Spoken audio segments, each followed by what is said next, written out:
enseñando sobre el capítulo 3 de Génesis. Vamos a abrir la Biblia. Yo espero que hoy voy a terminar el capítulo 3. Estamos hablando de la caída del hombre y yo creo que hemos aprendido muchas cosas, hermanos, y hoy vamos a aprender más. Yo ruego al Espíritu Santo, yo ruego al Señor que este pueblo que está aquí al frente pueda capitalizar la palabra del Señor. Que como bien la Biblia lo dice, que la pueda, hay un término en Santiago, que no me acuerdo cómo es que dice Santiago, dice que la palabra de Dios halle cabida en nuestro corazón.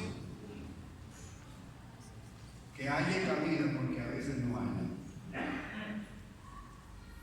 Le pido al Espíritu Santo, vamos a orar un poquito, hermanos. Padre, Espíritu Santo, en esta mañana el único poderoso, el único fuerte, el único que puede hacer cosas tremendas en la vida de nosotros eres tú, Espíritu Santo.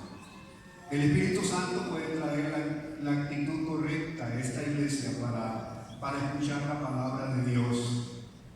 La actitud correcta, Señor. El corazón correcto. La mente correcta, Señor. Permite, Dios, que al abrir mi boca me sea dada la palabra para dar a conocer lo que tú quieres a tus hijos. En el precioso nombre de Jesús. En el precioso nombre de Jesús. Padre, ayúdanos a través del Espíritu Santo. Amén. Amén. Amén. Gloria a Dios. Bueno, hermanos, ven la pantalla ya que se puso. ¿Ya la vieron? Tenemos otra pantalla. Esa pantalla me ayuda a mí. Me ayuda a mí y a los que cantan también, si quieren usarla para las canciones. Entonces, gracias a la hermana que la donó. Gracias a los hermanos que colaboraron para hacer una pequeñita reparación. Y gracias a los hermanos que la instalaron. Gracias, muchas gracias. Dios les bendiga. Vamos para adelante, amén. Amén, así es. Muy bien. Ese alambre está ahí porque estamos reparando una fuga de agua y para no estar armando y desarmando, perdonen, pero eso es lo que hay que hacer y hay que esperar que llueva fuerte para ver dónde está la fuga. Por eso está ahí. No se preocupen por eso. Capítulo 3 de Génesis. Capítulo 3 de Génesis. Gloria a Dios. Estamos viendo la sentencia que el Señor le dio a la serpiente, a Eva, a Adán, por haber pecado. Por haber pecado. Dios perdona, hermanos. ¿Cuántos dicen amén? Dios es un Dios que perdona el pecado. Pero a veces, oiga bien esto, Dios perdona el pecado, pero a veces el pecado deja unas secuelas. Amén. Amén. Esto viene siendo como el COVID. El COVID se va a los 8 días o se iba, porque ya no tenemos COVID, gracias a Dios. Apenas entró una administración de parte de Dios, se fue el COVID. Amén. Amén. Hermanos, el COVID, dicen los doctores, los conocedores, que está por 5 o 8 días, pero en muchos casos queda una secuela. Y aquí conocemos personas que han vivido y están viviendo secuelas por el COVID. El pecado es igual, hermanos. Dios perdona el pecado, pero a veces quedan consecuencias. No siempre, pero a veces quedan consecuencias. Y eso fue lo que pasó con la caída del hombre, hermanos. Cuando el hombre cayó, Dios perdonó a Adán y Eva. Pero quedó una consecuencia para el resto de la humanidad. Y cuando Dios puso en mí este tema del capítulo 3 de Génesis, Dios lo puso en mi corazón con la intención de que la iglesia y que todos nosotros cuidado, porque el pecado sigue siendo destructivo, hermanos. Amén. El pecado sigue siendo muy destructivo, hermanos. Y cuando Dios le da voy a repasar un poquito porque yo hablé algo de la sentencia que Dios le dio a la serpiente. El Señor le dice a la serpiente, entonces, verso 13, entonces Jehová dijo a la serpiente, vamos a ver si estoy bien, ¿no? 14 sería. Y Jehová Dios dijo a la serpiente, por cuanto esto hiciste, ¿qué fue lo que hizo la serpiente? Engañar a Eva. Maldita serás entre todas las bestias y entre todos los animales del campo. Sobre tu pecho andarás y polvo comerás todos los días de tu vida. Ustedes van a notar en el estudio de hoy que cuando Dios dio la sentencia por las faltas y por el pecado, cada sentencia guarda una relación con lo que el ser, en este caso, debía de hacer. Se lo voy a explicar de esta forma. ¿Por qué el Señor le dio esta sentencia a la serpiente? Porque la serpiente era astuta. Y la palabra astuta, yo les enseñé hace 8 o 15 días, que no necesariamente es mala, hermano. En este caso de la serpiente, antes lo que quería decir era que era un animal muy habilidoso, muy ingenioso. Ustedes, hermanos, que los monos son muy habilidosos y muy ingeniosos. Por eso dicen que nosotros venimos del mono, que son muy parecidos a nosotros en su forma de ser. Pues la Biblia dice que la serpiente era muy astuta, era muy ingeniosa. Y hermanos, cuando Dios le dio la sentencia a la serpiente, se la dio en base a la astucia. Se lo voy a explicar. Lo que Dios dice es que la serpiente usó su inteligencia para dañar. En 2 Corintios 11:3 dice la palabra de Dios que la serpiente con su astucia engañó a Eva.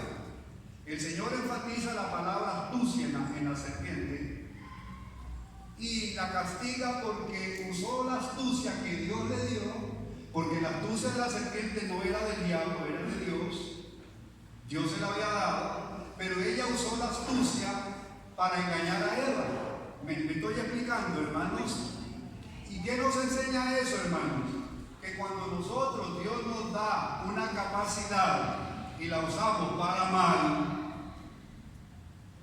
a Dios le molesta. ¿Me explico, hermano? Tome para su saco, hermanos. Tomemos para nuestro saco. Cuando Dios a mí me da una habilidad y yo la uso para mal, a Dios eso le enoja. Y viene el castigo. Y eso fue lo que pasó con la serpiente. Esa astucia debió de haberla usado para bien y la usó para mal. Es como si yo tuviera una linda voz para cantar y yo la usara para el mundo, para cantar en los nightclubs y entonces yo estoy usando lo que Dios me dio para mal. Póngalo de otra forma. Y usted puede poner todos los ejemplos de la vida. Si Dios a vos te bendice mucho económicamente, ¿para qué usa usted eso? Amén. Por ejemplo, Bill Gates, yo no conozco de él, pero a mí me dicen que es una persona peligrosa. Tiene muchísimo dinero.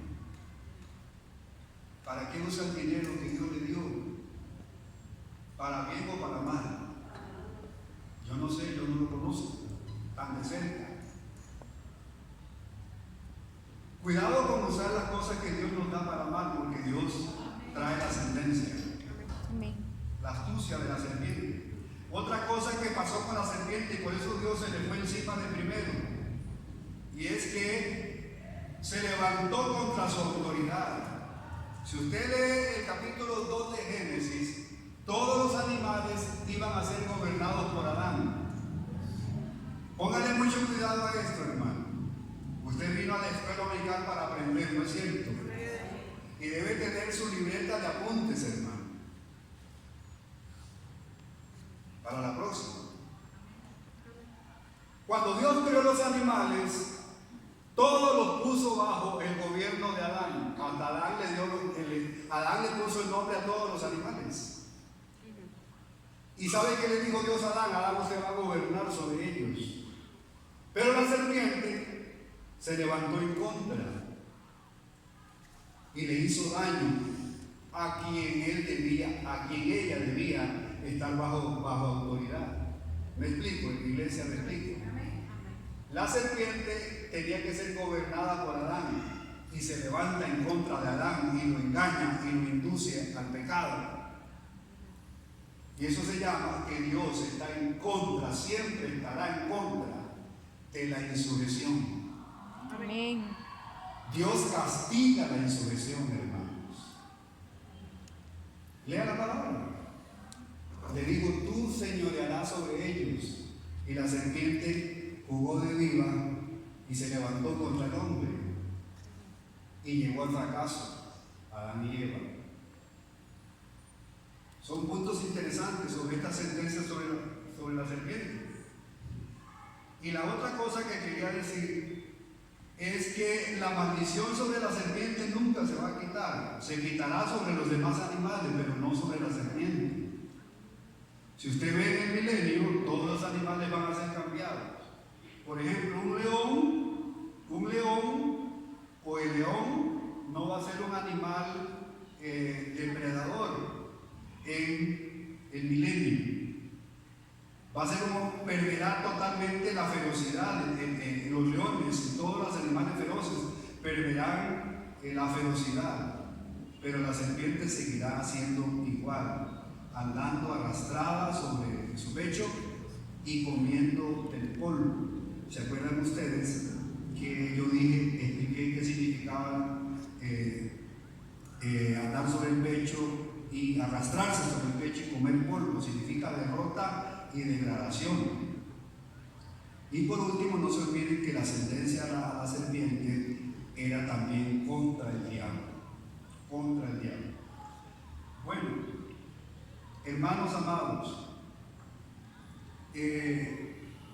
yo sé que a veces aquí en la escuela dominical es muy difícil darle la palabra a todo porque ocuparíamos 3 horas. Pero si alguno de ustedes en algún momento se siente muy confundido y no entiende algo, porque esto es profundo, hermano, esto no es jugando, y quiere hacer una pregunta, hágalo, no se vaya enredado, váyase clarito y sobre todo váyase como una lección en su vida. Ahora viene en el versículo 16 la sentencia a la mujer. Dios le da una sentencia a la mujer. Vea lo que le dice Dios a la mujer. ¿Dónde estamos? El verso 16. A la mujer dijo: multiplicaré en gran manera los dolores en tus preñeces. Con dolor darás a luz los hijos, y tu deseo será para tu marido, y él se enseñoreará de ti. La maldición sobre la mujer no fue directamente sobre ella. Noten que Dios no maldijo a Adán y a Eva, me maldijo su entorno. La maldición a la mujer sería que los dolores de su embarazo serían multiplicados. Vean lo que dice, vamos al texto. Multiplicaré en gran manera los dolores en tus preñeces. Con dolor darás a luz los hijos. ¿Qué quiere decir eso, hermanos? Vean ustedes si hasta el día de hoy no están los efectos del pecado. Amén. ¿Saben qué, hermanas? Dios tenía planeado que su embarazo y su alumbramiento fuera algo muy deleitoso, muy leve los dolores de la mujer. Pero el Señor, como castigo a la mujer por haberle hecho caso al diablo, ahora va a sufrir los dolores de su embarazo y del nacimiento de sus hijos. Y que me cuenten las mujeres a ver si no es cierto. Ustedes han oído, inclusive la misma Biblia dice, compara el dolor más grande, el dolor de parto. Y yo las oigo a ustedes decir, eso es como volver a parir. Hay personas que pasan por alguna cirugía o algún tratamiento donde es tan doloroso que usan el término, es como volver a parir. Entonces por eso tanto yo me doy cuenta que es un dolor terrible, terrible. Y el Señor, eso es consecuencia del pecado. O sea, ustedes disfrutarían que nacieran los niños y las niñas. Sería algo bellísimo, pero no es así, porque Dios decretó una maldición sobre eso.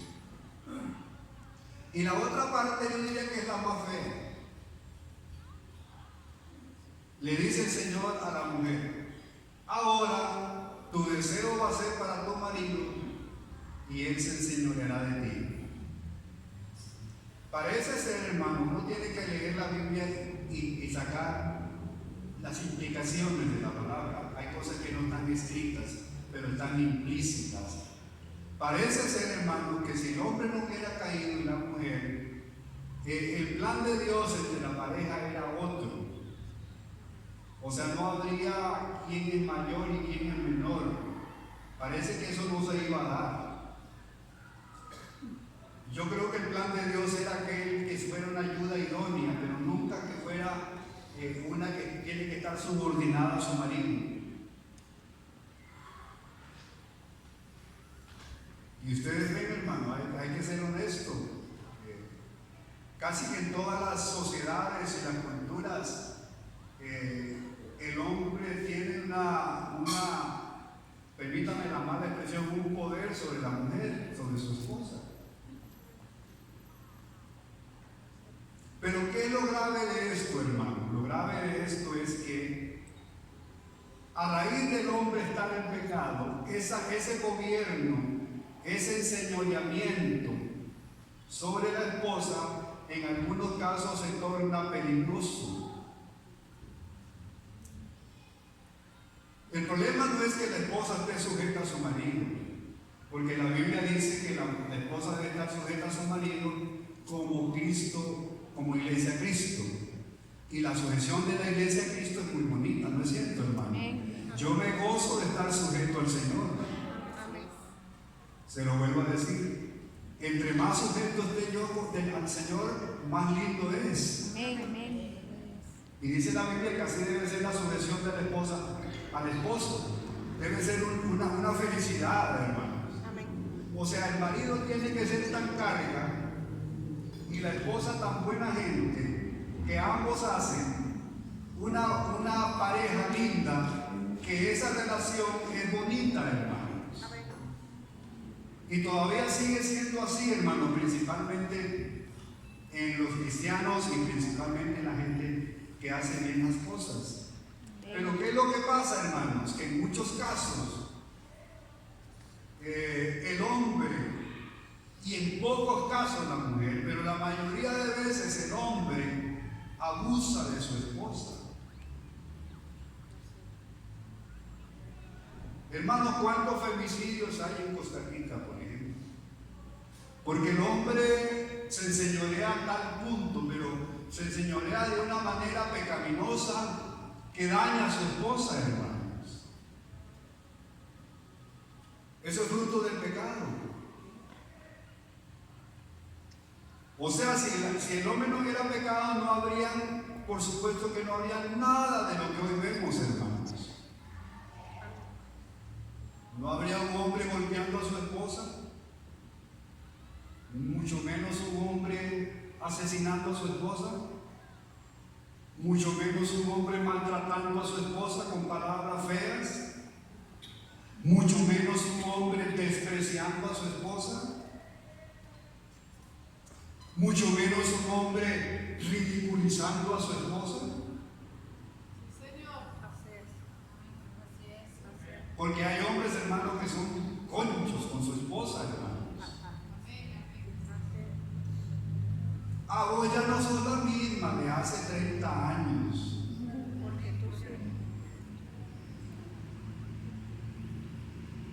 Y comienzan hasta a compararla, hermanos. Marido nunca compare a su esposa con ninguna mujer. Amén. En nada. Amén.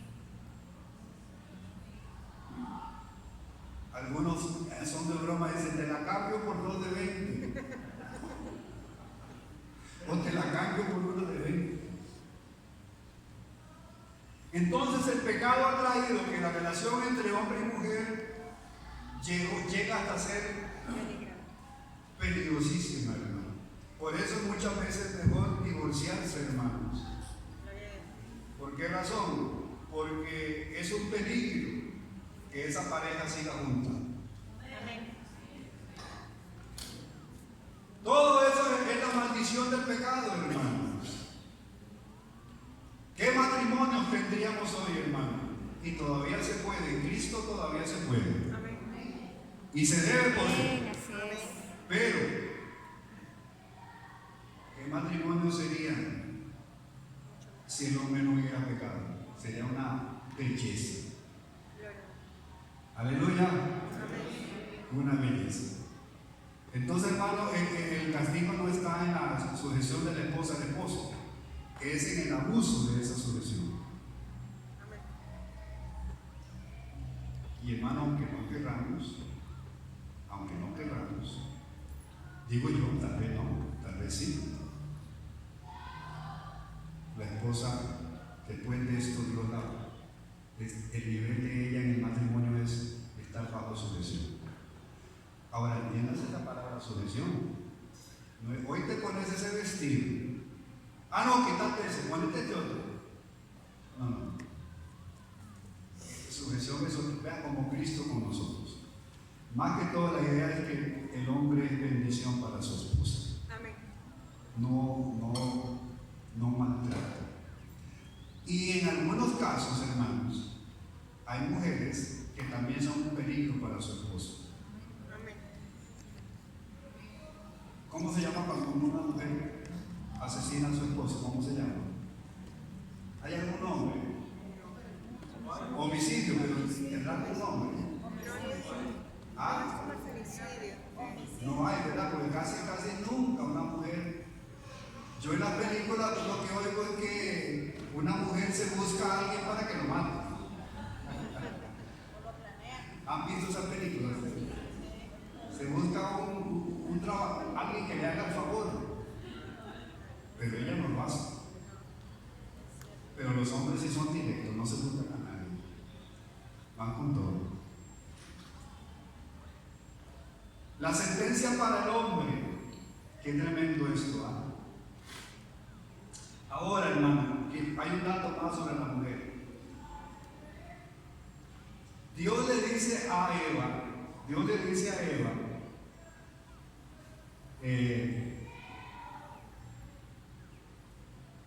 que porque ella fue el instrumento para engañar al hombre. La serpiente engañó a Eva, pero Eva fue el instrumento para hacer caer a su marido. Y por eso tenía que llevar juicio. ¿No es cierto? ¿Están contentos, hermanas? Los veo muy serias conmigo. ¿Qué culpa tengo yo, hermano? Estoy enseñando la palabra. El hombre. Pero vean qué interesante, vean lo que Dios le dice al hombre, verso 17. Y al hombre dijo: por cuanto obedeciste a la voz de tu mujer y comiste del árbol que te mandé diciendo, no comerás de él, Maldita será la tierra por tu causa, con dolor comerás de ella todos los días de tu vida, espinos y cardos te producirá y comerás plantas del campo. Con el sudor de tu rostro comerás el pan hasta que vuelvas a la tierra, porque de ella fuiste tomado, pues polvo eres y al polvo volverás. Lo primero que Dios le dice al hombre es: ¿por qué le hiciste caso a tu mujer?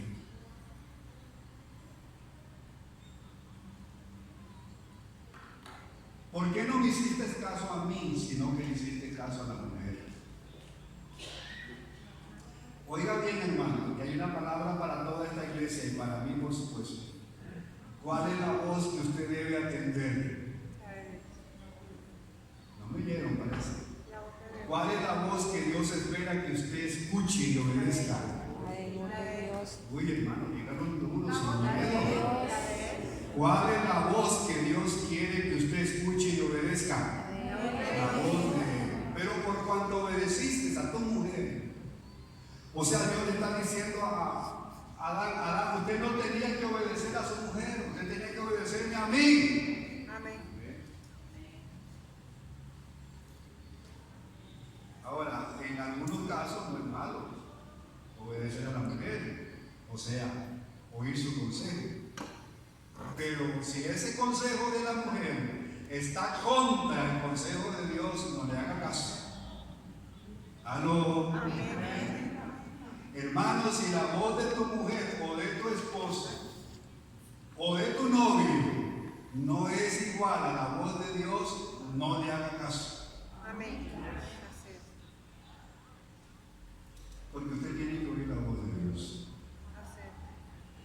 Había una mujer allá, una hermana allá en la iglesia que nosotros pastoreamos antes de esta, y una vez nos dijo: pastor, ya, ¿qué voy a hacer yo si mi marido me obliga a ir con él a bailar? Y yo tengo que ir. ¿Qué le respondería usted a esa persona? Ahí se la dejo, responde lo que usted quiere. Pero no hay que obedecer la voz de Dios, la voz de alguien, si está en contra de la voz de Dios. ¿Aló? ¿Me está escuchando? ¿Sí? Amén. Ni la voz de su pastor debe usted oír si no es algo que viene de la palabra de Dios. ¿Está recibiendo? Amén. El hombre fue puesto para gobernar la tierra, pero Adán se sometió a la voluntad de Eva. Ahí está el nombre de él. ¿Cuál es ese nombre? Ya el nombre.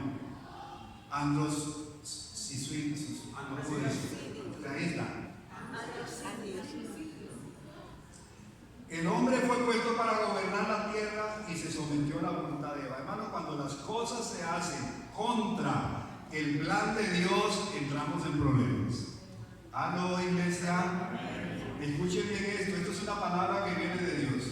Cuando nosotros actuamos en contra del plan de Dios, hay problemas. Parece que no me entendieron. Amén. ¿Cuál es el plan de Dios? Que Adán gobernara toda la creación, inclusive a su misma esposa. Y que oyera la voz de Dios para guiarlo en todo. Y él oyó la voz de su esposa, que estaba contra la voz de Dios. Nunca quebrante los planes de Dios, sométase a los planes de Dios. Como Dios diseñó, así usted tiene que actuar.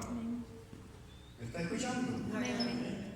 Tal como Dios ha diseñado, así tiene usted que vivir para que le vaya bien. Amén.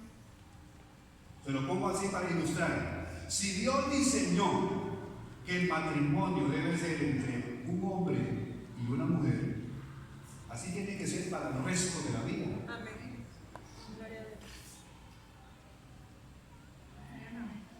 Pero cuando yo hago lo que a mí me parece, porque ahora hay una nueva tendencia, estoy contra los planes de Dios y nada bueno me va a esperar. Yo mejor me someto al plan de Dios. Amén. Hay cosas que te parecerán muy ridículas, como le parece a la sociedad. Es un ridículo eso, ya eso pasó de moda. Hay gente que dice la Biblia es un libro anticuado, ya no calza. En esta generación que estamos, sigue siendo la palabra eterna de Dios. Amén, amén, así Y vale es. por nosotros. Aleluya. Aleluya. Así que estudie la palabra. Ya voy, María. Vea, hermano, le doy una recomendación, iglesia. Iglesia, estudien la Biblia. Amén. No lean la Biblia, estudien la Biblia. Amén. Un día de esto yo fui a la librería, porque uno tiene que ayudarse, hermano, uno no lo sabe todo. Yo fui a la librería e invertí 24,000 colones comprando un libro que comenta el libro de Génesis. Y mucho de esta exégesis que yo le estoy dando a usted, lo estudio en ese libro. Tengo otro apartado en la librería, un comentario sobre Santiago, vale 14,000 colones. Hay que invertir para estudiar la palabra de Amén, Dios. así es. Hermanos, si usted es un lector así somero, por encimita, hay cosas que usted no sabe. Estudie la palabra. Estudie la palabra. Y venga a la escuela dominical y si no sabe algo, pregúntemelo. Y si no lo sé en el momento, yo se lo voy a buscar para explicarse. Mario, ¿qué quiere decir algo? Sí, hacer un comentario en cuanto a lo que estaba diciendo de que la pareja hubiera sido maravillosa si no hubiera habido pecado. Pero también es importante que tanto el hombre como la mujer sepamos que si nosotros somos mujeres y hombres que buscamos a Dios, que tratamos de llevar una vida cercana a Dios y permitimos que la palabra de Dios nos dirija, uno puede llevar un matrimonio muy lindo, ¿verdad? Hablando del matrimonio, y el que no tiene matrimonio, pues igualmente. Es que el secreto está ahí. Ahora nuestro secreto es ese, estar pegados a Dios, porque Él es nuestra respuesta a todas las cosas y nuestra guianza a todas las cosas. Lo que pasa es que nosotros vivimos vidas cristianas muy superficiales, muy superficiales, y por eso es que a veces nos cuesta mucho más, ¿verdad? En cuanto si es pareja, pues de ahí nuestros agarronazos de demonio nos damos, ¿verdad? Y a veces cosas muy fuertes. Bueno, yo me salgo porque más no tiene demonio, y si yo no, igualmente, si yo no tengo un esposo, mi vida cristiana no tiene que ser una vida superficial, tiene que ser una vida apegada a lo que Dios me dice, ¿verdad? Y nuestra vida va a ser mucho más abundante, mucho más linda, ¿verdad? Gracias, María. Y en cuanto a lo que la pregunta que hiciste también, pues de que si la mujer no acompaña a su esposo, eso es tremendo, porque el enemigo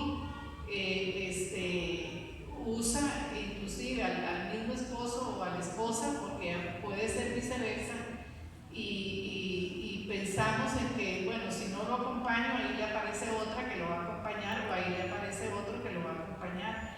Entonces todo eso es un juego que nosotros tenemos que saber cómo jugarlo al enemigo y salir avantes en eso, ¿verdad? Porque muchas mujeres o muchos hombres caen en eso, porque están, el esposo o la esposa está abusado por el enemigo, porque otra cosa no es, y de ahí uno se pone a darle vuelta a la cabeza, ¿verdad? Bueno, si es que yo no, entonces si yo no lo acompaño, pues va a haber otra que lo va a acompañar, ¿verdad?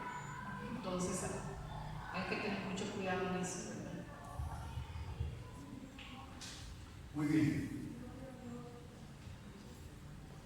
Dios maldijo la tierra por causa del pecado. ¿Ves lo que dice? Ajá. Por cuando comiste del árbol que yo te dije que no comieras, que dice, maldita será la tierra por tu causa. Oiga, hermano, el pecado del hombre hizo que la tierra fuera maldita. ¿Y qué pasa con esa tierra? Con dolor comerás de ella todos los días de tu vida. 18. Espinos y cardos te producirá y comerás plantas del campo. 19. Con el sudor de tu rostro comerás el pan hasta que vuelvas a la tierra, porque de ella fuiste tomado, pues polvo eres y al polvo volverás. Otra maldición, hermano, sobre la tierra. Ustedes saben que esta tierra fue maldita por Dios. ¿Ustedes sabían eso? Dios maldijo la tierra por el pecado. ¿Aló? ¿Y en qué consiste esa maldición de la tierra? En el sentido, Dios maldijo la tierra, maldijo la agricultura. El trabajo del hombre sería un trabajo agónico. Y hay varias palabras que dice aquí la Biblia. Si usted observa, antes del pecado había todo fruto para comer, pero ya después de eso, como veremos más adelante, Dios sacó a Adán del huerto del Edén y ahora tenía que trabajar para comer, sembrar. Pero mientras sembraba para comer, esto le iba a causar dolor todos los días. La tierra produciría plantas que ponían en riesgo los cultivos. Con sudor, agonía, obtendría la comida hasta que muriera. O sea, no hay cambio. Dígame una cosa, hermanos. ¿Es duro ganarse el pan de cada día? ¿Han venido plagas sobre la tierra? Les voy a contar esto, lo tenía en mente. Yo tengo un hermano que vive en Cotobruz. Él tiene una finca, más o menos de 10 hectáreas. Hace unos meses, mi esposa y yo estuvimos allá comiendo chorreadas muy ricas y tamal asado y toda la cosa. Pero me gustaba hasta hacer bien, porque desde que es rico, eso me gustaba. Y quedamos de volver a ir al tiempo porque ya supuestamente una nueva agricultura, una nueva cosecha venía. Y pobrecillo mi hermano, ¿sabe? Y un día me llama y dice, Mario, no vengan porque la plaga se comió toda la milpa. No hay.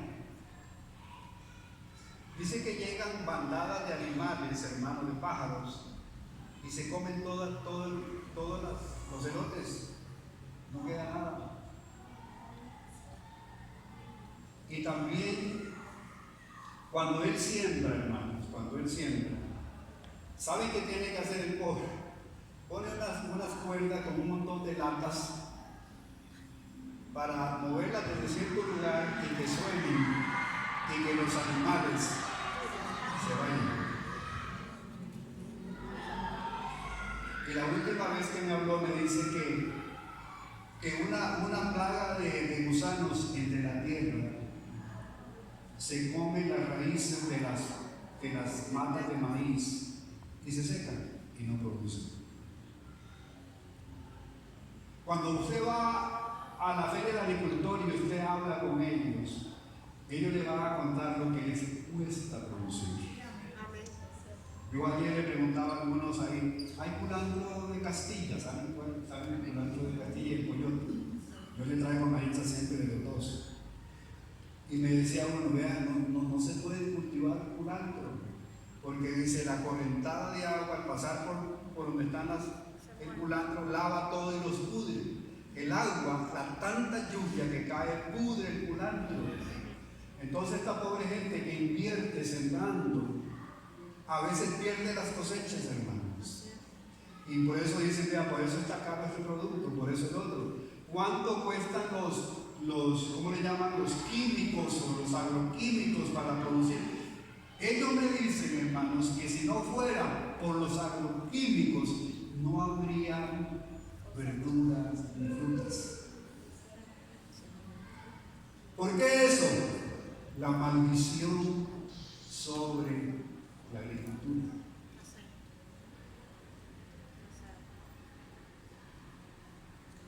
Por eso esos pobres agricultores y usted, hermano, trabajando duro para ganarse un salario, y usted ha sudado sudor, ha aguantado sueño, se ha cansado y a veces recibe el salario y no le alcanza.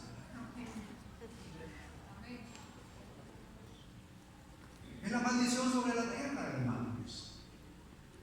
Por el pecado. El pecado es una maldición sobre la raza humana y aún sobre la tierra. Y nosotros creemos que el pecado es cualquier cosa.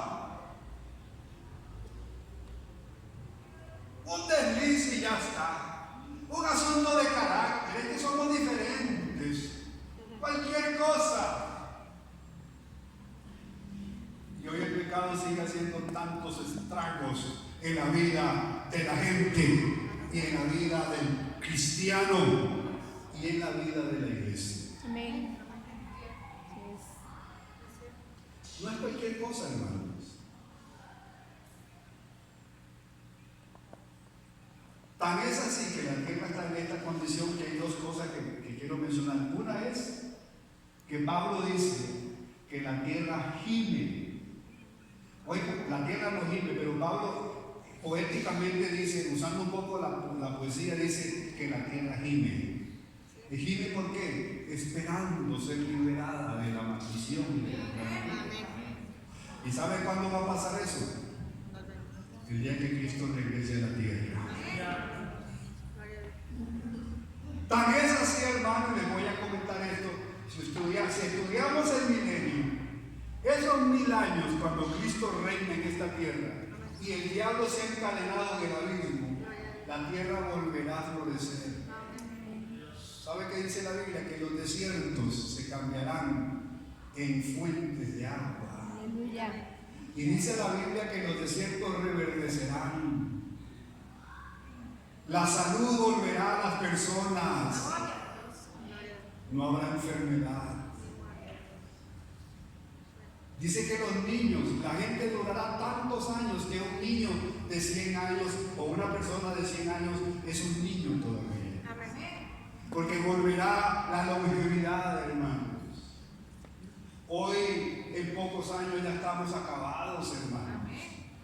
Vea, yo voy a cumplir 67 años, hermano, y ya no soy el mismo que cuando vine aquí. ¿Se acuerdan, Sonia, cuando vine aquí? Un chiquillo. Joven. Como la edad de Keren, vine yo aquí más o menos. Keren tiene 36 años. Ya le echa el agua. 35. Casi de la edad de Keren vine yo a pastorearles a ustedes, hermano. Amén. Amén. Tenía mucho pelo.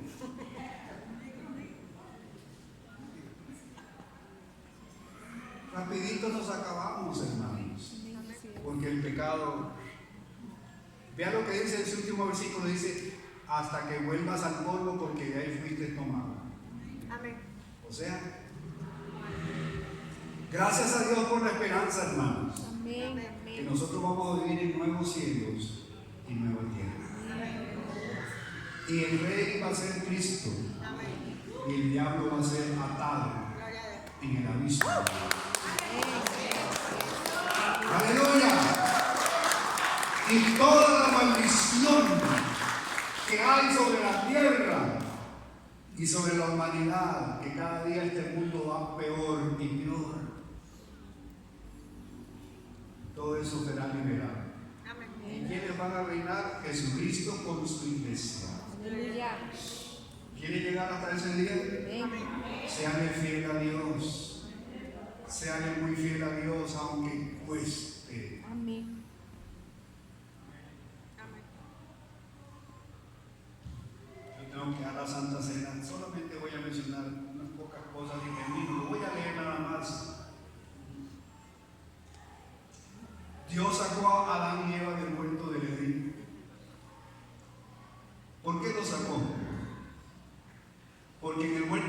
había otro árbol, que era el árbol de la vida.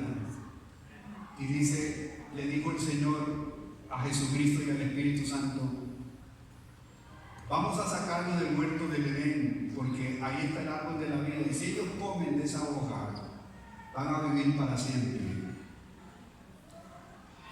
Y vivir mal para siempre es un infierno. Por eso Dios le puso límite a la vida, porque no se puede vivir tanto tiempo mal, con enfermedades, con detrimento en lo físico, trabajando toda la vida. No, Dios dice, hay un tiempo en que la vida se termina. Por el pecado se tiene que terminar. Y los echó del huerto del Edén. Y Dios puso a cuidar el árbol de la vida, puso a querubines para cuidar el árbol de la vida. Porque si el hombre comía de una hojita de esas, no iba a haber muerte más. Y Apocalipsis dice que el árbol de la vida es para sanidad de las naciones. En la eternidad, en el milenio. Entonces vean ustedes cómo coincide esto, el árbol de la vida aquí con el árbol de la vida de Apocalipsis. Si alguien está medio enfermillo, una hojita de ese árbol y se curó. Aleluya. Y quiero terminar con esto. Acuérdense que Adán y Eva tenían como taparrabos unas hojas de higuera. ¿Se acuerdan?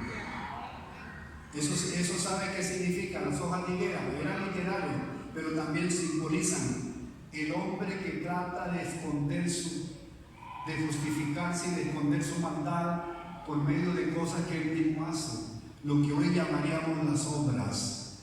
Hay personas que hoy siguen creyendo que por sus obras van a ser salvos.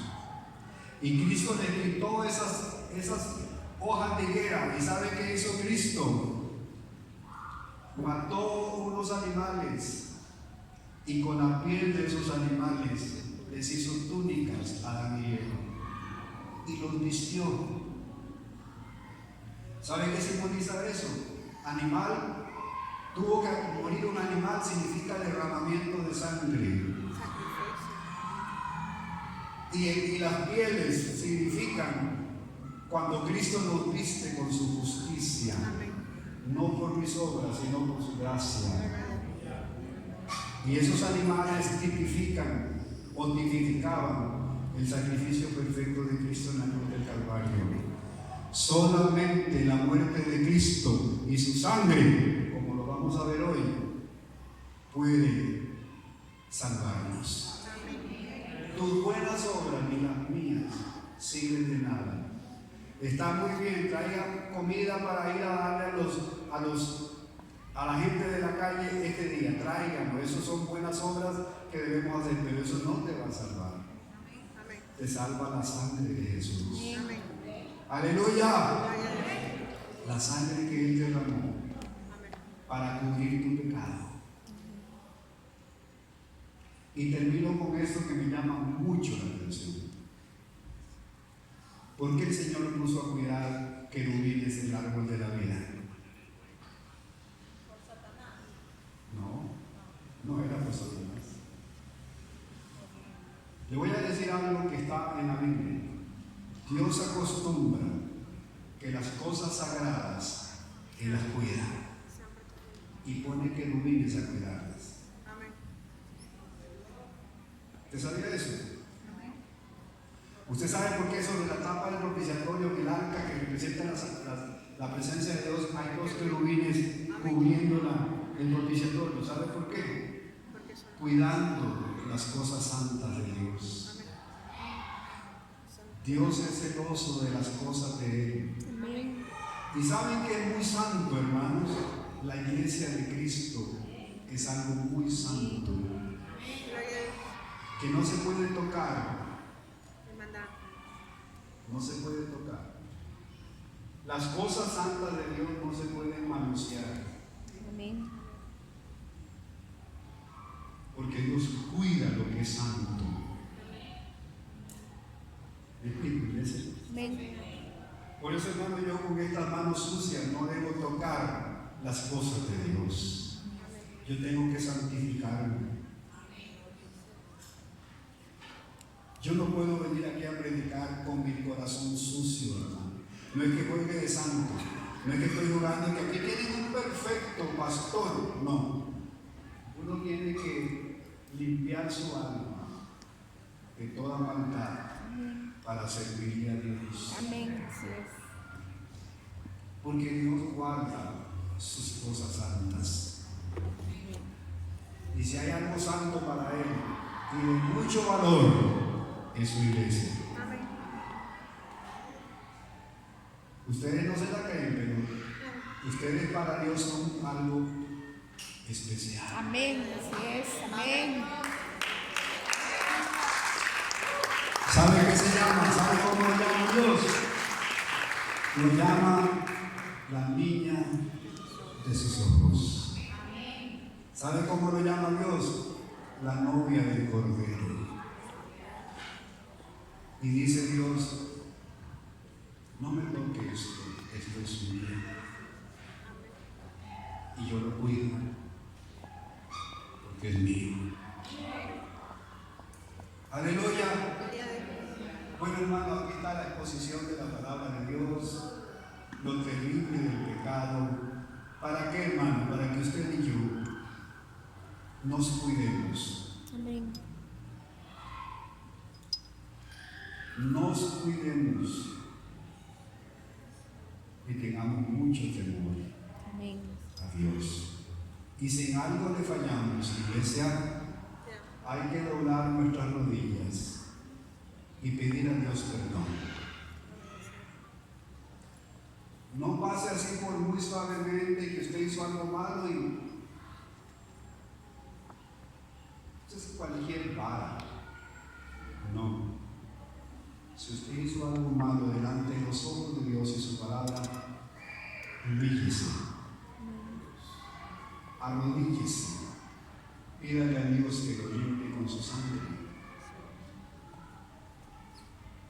y que su corazón sea puro delante del Señor.